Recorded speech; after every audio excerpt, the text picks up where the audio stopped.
गाजर और सूजी का हलवा बनाने के लिए मैंने आधा किलो गाजरें ली हैं और इनको मैंने इस तरह कद्दूकस के साथ मोटा मोटा कद्दूकस कर लिया है। अब ये हम गाजरों के अंदर 1 चम्मच पिसी हुई इलायची का डालेंगे और ये देसी घी डालना है। आपके पास अगर नहीं है तो आप ऑयल में भी बना सकती हैं, दूसरे घी में भी बना सकती हैं। ये तीनों चीज़ें डाल के अब हम इसे चूल्हे के ऊपर चढ़ा देंगे, गाजरों को पकने के लिए रख देंगे। और ये मैंने 1 बाउल सूजी का लिया है। सूजी को मैंने अच्छी तरह छान लिया है। अब सूजी को हम बर्तन के अंदर डाल देंगे और इसको लाइट ब्राउन करना है। ये देखिए, अब मैंने पकने के लिए गाजरों को चूल्हे के ऊपर रख दिया है। इसका घी पिघलना जैसे ही शुरू हो जाएगा तो मैं आंच को बिल्कुल स्लो कर दूंगी।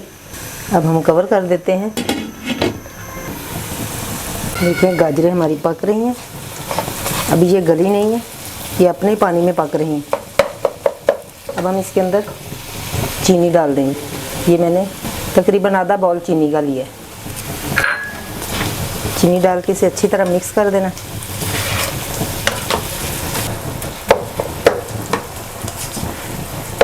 ये देखिए, चम्मच से अच्छी तरह इसे गाजरों को ऐसे दबा दबा के ऐसे हिलाना है। अब मैं इसे फिर कवर करके रख दूँगी। अभी गाजरें कच्ची हैं, गली नहीं है। गाजरों को मैंने दूसरे चूल्हे के ऊपर पकने के लिए रख दिया है। उतनी देर तक हम ये सूजी भूनेंगे, बगैर घी के इसे भूनना है। हल्की आंच पे इसे भूनना है, इसका गोल्डन कलर करना है। अगर हम तेज़ आंच पे बनाएंगे तो ये जल जाएगी, इसलिए इसे बिल्कुल स्लो फ्लेम पे भूनना है। सूजी को तब तक भूनना है जब तक इसका कलर चेंज ना हो जाए। ये देखें, सूजी हमारी ब्राउन होना शुरू हो चुकी है। अब इसको बराबर चम्मच चलाते रहना इसके अंदर ताकि ये जलने ना पाए।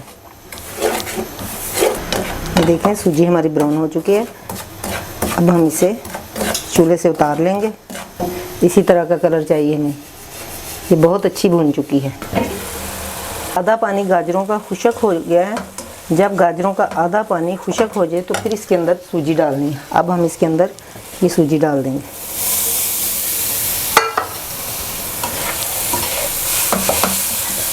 अब सूजी को इसी पानी में पकाना है। ऐसे चम्मच की मदद से इसे करना। ये थोड़ा सा केवड़ा डालेंगे, बिल्कुल थोड़ा सा। केवड़ा डालने से बहुत ही अच्छा टेस्ट आता है।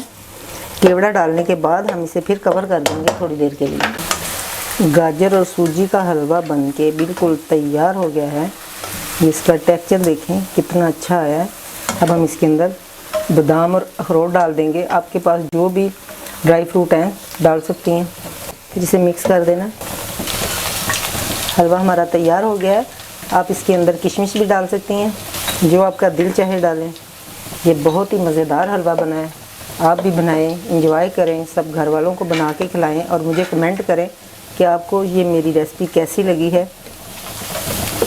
मिलेंगे फिर एक नई रेसिपी के साथ। तब तक के लिए अल्लाह हाफिज़।